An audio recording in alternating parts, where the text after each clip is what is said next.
Good evening, I'm Shane Jones. Leading the news at 7. With some Barbadians coming down with flu-like symptoms, local health authorities are closely monitoring reports of increased cases of flu in North America and the United Kingdom. Acting Chief Medical Officer Dr. Kenneth George says the strain trending at present is the H2N3, with numerous cases being reported. The big issue of flu is that you don't usually just die from the flu. Most people die from the flu by the complications of pneumonia. So the flu tends to sometimes be complicated by a bacterial pneumonia, which, if not caught very early, can result in severe morbidity and even death. But we, this year, from the Ministry of Health's perspective, yes, there have been increase amongst of people with respiratory type illness, but we're monitoring the situation, and from where I sit, I don't see any evidence that there's widespread dissemination of flu in Barbados at this time. Dr. George says Barbados' flu season correlates with that of the U.S., with the elderly and young people among the most vulnerable, adding that in the U.S., its season is tapering off after numerous reports of persons coming down with respiratory illnesses. He says the health ministry has an adequate supply of vaccines, among them Tamiflu, which is for very severe cases and is limited on the open market. The two things we do, we have a vaccination protocol, and we supply vaccines to frontline members of staff and persons in elderly care institutions. The reason being is that the most vulnerable persons are usually the elderly and also the very young. But with respect to the limited stocks of vaccine, our vaccination program involves all persons in the geriatric hospitals across Barbados and a few of the nursing homes. And we tend to give the flu vaccine to frontline staff. Barbados played host to some 1.5 million visitors last year. Of that figure, Acting Prime Minister Richard Seeley says 865,000 were cruise ships tourists and 665,000 came via aircraft. He provided the update during a joint St. Michael branch meeting of the Democratic Labour Party at St. Paul's Primary. Mr. Seeley, who is also the Minister of Tourism and International Transport, says Barbados never had that type of visitorship before and saluted those in the tourism sector. I again want to thank them on behalf of a grateful nation for all that they're doing in taking tourism to another level. And that brings me right back to what I was speaking about earlier when I touched on the business of spreading more tourism activity to our communities. And that has been one of the chief elements of our work for the last 10 years. We felt so strongly about it. With general elections looming, Mr. Seeley has taken issue with the rhetoric seen and taken by the opposition Barbados Labour Party. He says some interesting developments are taking place as he highlighted what he says is the nastiness and lies peddling on social media. Mr. Seeley says Barbadians are aware the BLP doesn't have solutions to addressing the Barbadian economy and Barbadians. The approach is that they simply figure that pulling down and being negative, that somehow there will be success at the end of the day for that approach. But I think we just have to continue to be extremely positive, to continue to make the correct decisions that are in the people's interests, and of course, to explain exactly what we are doing. There was a buzz of excitement at the Bridgetown port as the MS Eurodam sailed into the island on its maiden trip. Tourism officials were among the welcoming party. The vessel, which was dedicated in July 2008 by Queen Beatrix of Netherlands, is the Holland America Line's first signature-class cruise ship. The Eurodam is carrying 2,000 passengers and 900 crew members. Chairman of the Barbados Tourism Marketing Inc., Alvin Jemmett, was delighted to have the vessel in port. We know it's not your first visit, so that's the maiden voyage for the ship. Yes. And like I said just now, I know that the greatest distance in the world starts with the first step. Right. So we hope that this maiden voyage will inspire several other visits to our country. We know you are an expanding fleet, and with your newest one coming out in December, and we hope that we will have a visit from her as well. So on behalf of the government and the people of Barbados, we'd like to give you a small token of our appreciation, and we hope you will display it well. This, however, isn't the first trip to Barbados for Captain Eric Barhorst.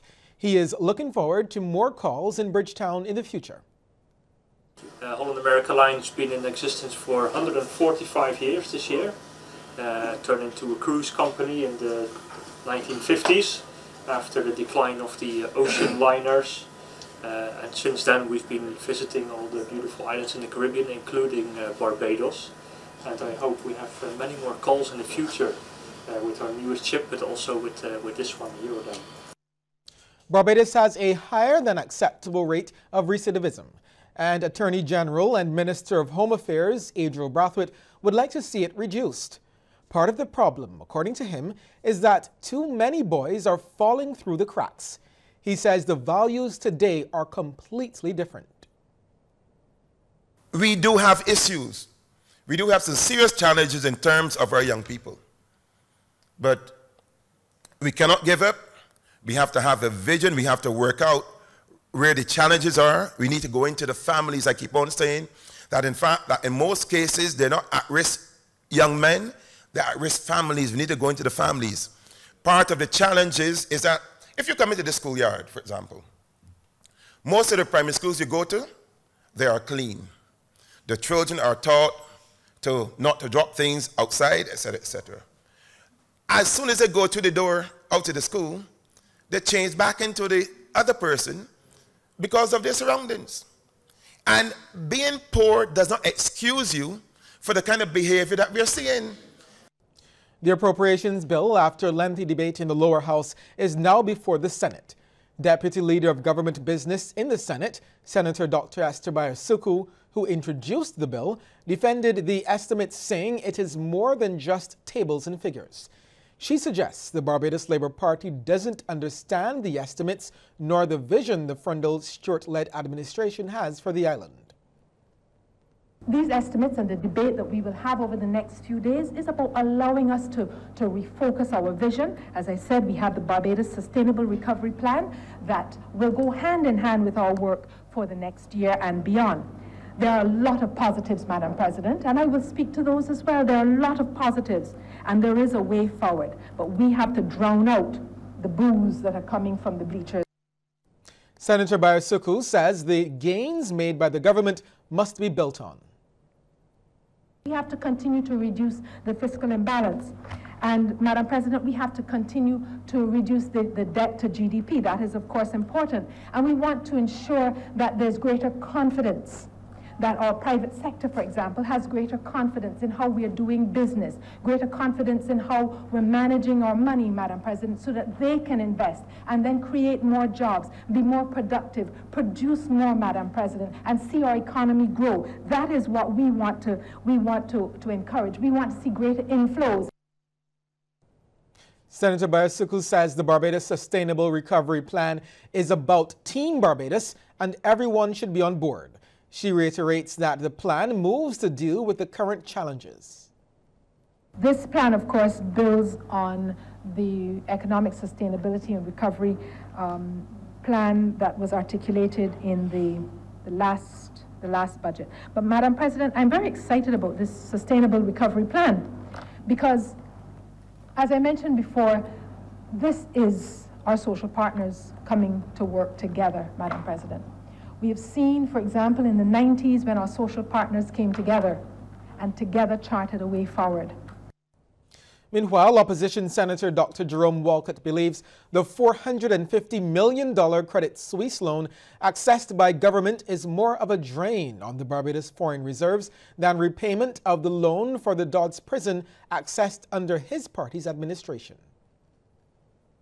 The point is that there is a Credit Suisse loan for $450 million that has to be repaid in 5 years. The problem, the concern is that our foreign reserves are down to 410 million. That is a concern. But I'm also concerned not only about loans. Not only about loans, I am concerned about arrears, Madam President, that are not shown in these estimates. I am concerned about the arrears to University of West Indies. I am concerned about the loans and the arrears to the NIS, to Ionics. I am concerned about the loans to SBRC. Senator Walcott says he's also concerned about outstanding loans with respect to the United Commercial Auto Workers Limited, or UCAL. I'm told that these arrears could be as much as $700 million. Those are the things that I think we also need to be concerned about in terms of this government debt. And at a time when the Minister of Finance is speaking about seeking to get an urgent loan of $200 million to prop up our foreign reserves position. That is what I'm concerned about. And that is what Barbadians are concerned about in terms of loan. Okay, we'll take a short break here and come back with more news.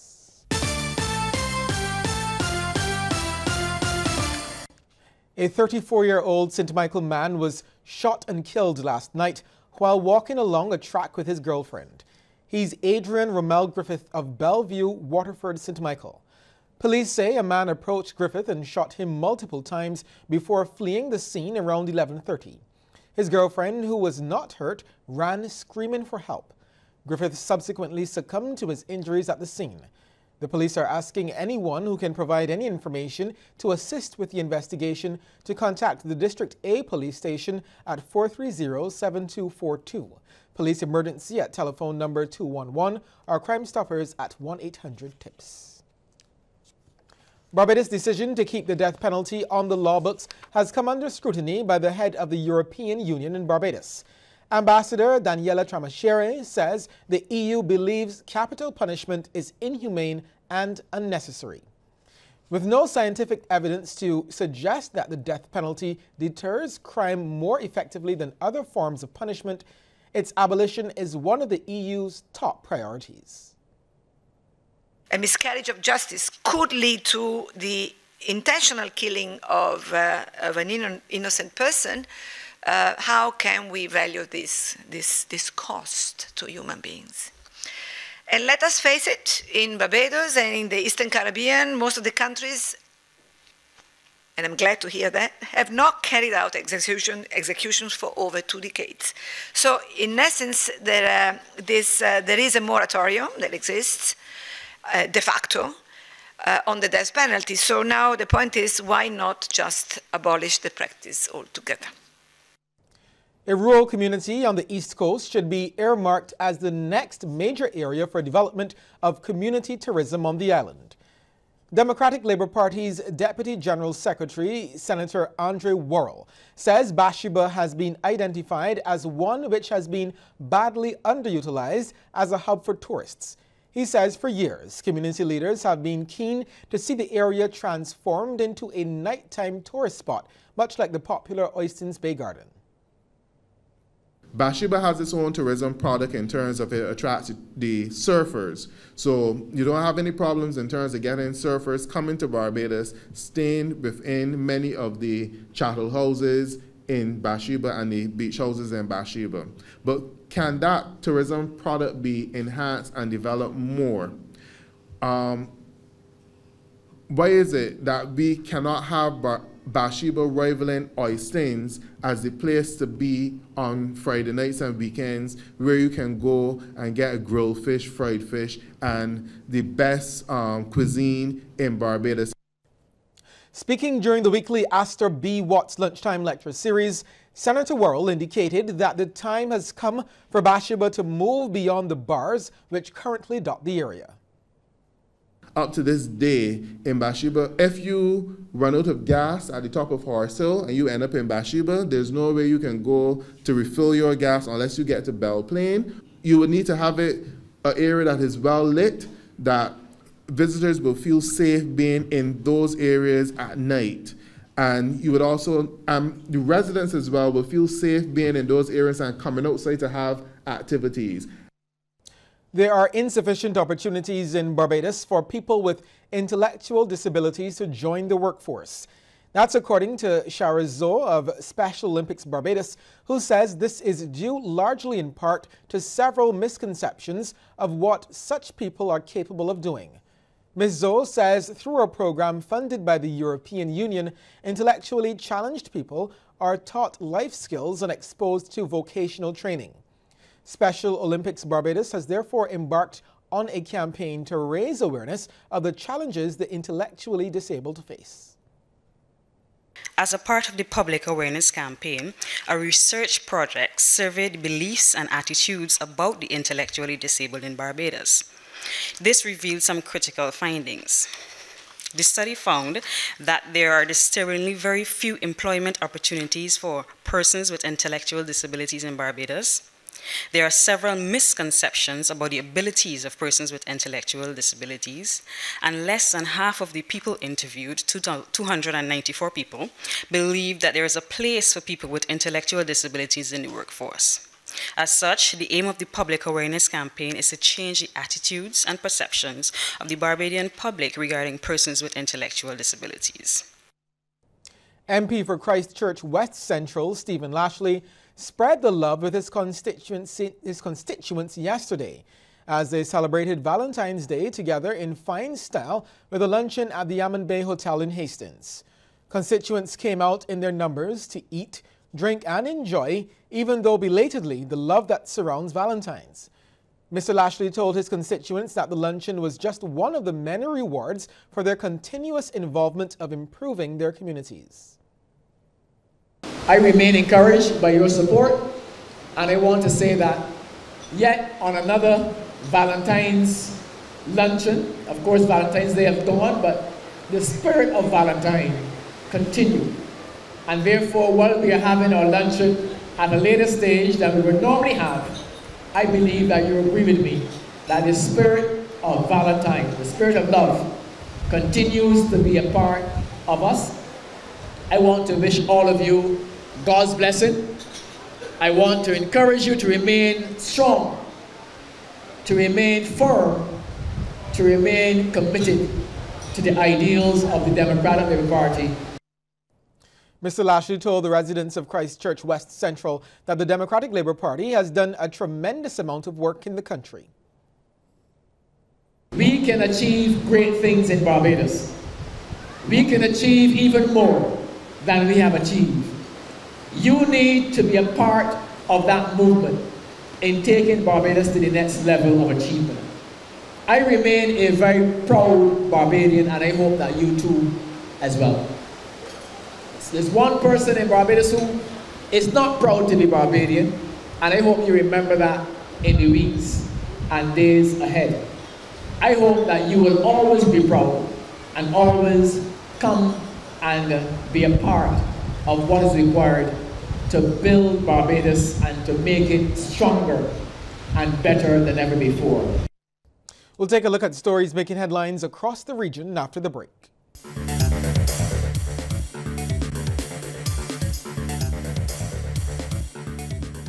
The British government will continue to work with Barbados and Eastern Caribbean territories as it seeks to eliminate serious organized crime. British High Commissioner to Barbados and the Eastern Caribbean, Her Excellency Janet Douglas, says organized crime continues to be a major threat for many countries. She was speaking at the closing ceremony of the inaugural week-long course dubbed Managing Defense in the Wider Security Context. Narcotics trafficking, cyber crime, money laundering, the illegal supply of weapons, all of these are direct threats to the security not only of the individual Eastern Caribbean countries, but to the region too, and beyond. That is why, for the British High Commission, the #1 priority in our work in the Eastern Caribbean is, in collaboration with the individual countries and the regional organisations, particularly the RSS, the fight against serious organised crime. Meanwhile, the executive director of the Regional Security System, Captain Errington Sherlin, says innovative efforts are continuously needed to tackle crime. It will require an uncommon and not so often practiced degree of coordination amongst security, defense, and criminal justice practitioners, as new threats do not fit into the kind of neat prescriptive boxes that we have been accustomed to. There's not a World War I or World War II. Our enemy does not dress in uniform. Our enemy sits behind a computer. Our enemy could be sitting amongst us. Such is the nature of the threats that we face today. LGBT rights group United and Strong wants education officials and parents to embrace comprehensive sex education in schools in St. Lucia. Their comments come as a number of countries widen their curricula to include publications like the controversial children's book, I Love My Purse, which describes a young boy with a liking for a red purse. The book celebrates individualism through its main character, Charlie, a young boy who carries a bright red purse. While his father, schoolmates, and teachers let him know that boys should not own purses, Charlie chooses to be proudly different and carry his handbag. Charles says these types of lessons in defying gender roles need to be taught at schools. We've had so many books in the past that tend to foster gender roles and gender identity. There is a program within the region which they're trying to promote safe spaces in schools, where a young person or any individual attending the school should feel free to express who they are at the end of it. So it's not about any LGBT issues, it's about making spaces safe for school. There's a particular book called I Like My Purse. And the book specifically teaches more or less about gender roles and being comfortable with who you are as a person. Now, if you were to blame this book and say this book is actually teaching about LGBT issues, then what do we say about books like Cinderella? What do we say about books like Sleeping Beauty? Books that teach that women always need to be saved by a man. Again, all of these books tend to recognize the gender roles and gender identity, and in training in our children the need to be inclusive of other persons. Charles says many parents have the wrong idea about what sex education in schools entails. One of the things I think we have to be very worried about as an organization and as a country in itself is the education of our people. One of the biggest issues we have currently is the absence of comprehensive sex education even within our schools. So when people hear comprehensive sex education, they only figure out the word sex, that we're talking about sexual activity as opposed to teaching about sexuality and people understanding that. There have been lots of conversation about a series of children's book that seems to be promoting, according to some persons, the LGBT agenda. It is very sad that we have so many persons in our society who are still very ignorant when it comes to education. The UNS communications officer says publications like I Love My Purse teach valuable life lessons. Guyana is getting tough on those who post nude photographs or videos on social media without permission. Guyanese have been warned the move can lead to prosecution. We hear more in this HGPTV report. If persons caught doing it, definitely they can be prosecuted. The thing is that, remember, when such incident or whatever it is happens, it is being done in privacy. So as a result of that, your privacy is respected. But from the time that information is being publicized and is against the will of the person who it affects, they can report, we can investigate. The prosecution can take place. Some persons shoot nude selfies for their significant other, while some allow themselves to be photographed nude while in a relationship. Those photographs can be distributed without mutual consent, and in cases of bad breakups, former partners often share private photos with friends who continue to share with others. According to the crime chief, once this happens, everyone involved in that chain of sharing is liable and can face prosecution. Now what happens is this. For the person who sends it for the first time, that's the person who will be held liable. But for every other person thereafter who takes it and circulates it, they would have been now the next perpetrator into the activity. The exchanging of nude photos or videos between committed couples and persons involved in casual hookups has become much more of a common practice than most folks would think. That practice is risky, and even innocent persons in the sharing process can be prosecuted. You may see something, yes, but then you may want to share it with a friend, just what you may have saw. But when you share that thing, you now becomes a perpetrator. So if it is sent to you and it stops there, the person who sends it, that is the person who is a perpetrator. But if you continue to distribute it and then somebody else and it keeps goes on in a chain, every person who finds himself in that chain can be prosecuted. Additionally, the crime chief noted that there is the major issue of revenge porn, which is the non-consensual distribution of a person's nude photos, often with the intent of inflicting severe emotional harm. Revenge porn can be a criminal offense since it can fall under a number of different categories, which include harassment and blackmail. We will take a peek into the world of sports next, but before we get there, here's a tip from Cooperators General Insurance. This tip of the day is brought to you by Cooperators General Insurance Company Limited. Insurance the way you want it to be. The National Anti-Doping Commission was established by the Barbados government in March 2000 with the objective of acting as the independent anti-doping organization for Barbados. This fact is brought to you compliments the National Anti-Doping Commission.